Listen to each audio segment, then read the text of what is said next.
আপনাকে প্রথমে অভিনন্দন জানাই, আপনি জয়লাভ করেছেন, কিন্তু একটু প্রশ্ন করি যে গত সরকার চলে যাওয়ার পর থেকে কিন্তু আপনি বলে আসছেন যে এই নির্বাচনটা খুব সহজ হবে না, যদিও নির্বাচনটা খুব সহজই হওয়ার কথা আপনার জনপ্রিয়তা, বিএনপির জনপ্রিয়তা সবকিছু মিলে।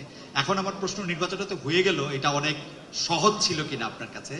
আর এই প্রশ্নটার একটা ছোট্ট লেজ হলো যে এরকম যে একটু অভয় দিলে বলি যে আপনাকে কোনো এই 200-র বেশি আসন পাওয়ার জন্য আপনাকে কোনো ইঞ্জিনিয়ারিং করতে হইলো কিনা। Thank you so much. আপনাকে অভিনন্দন জানাই। আপনি আমাদের জনগণকে কনভিন্স করাটাই হচ্ছে আমাদের ইঞ্জিনিয়ারিং।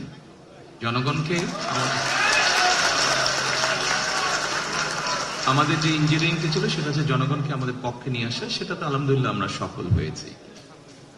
আর জনগণকে কনভিন্স করে একটি সুষ্ঠু সুন্দর পরিবেশ এনশিওর করাটাই ছিল আপনার প্রথম প্রশ্নের উত্তর।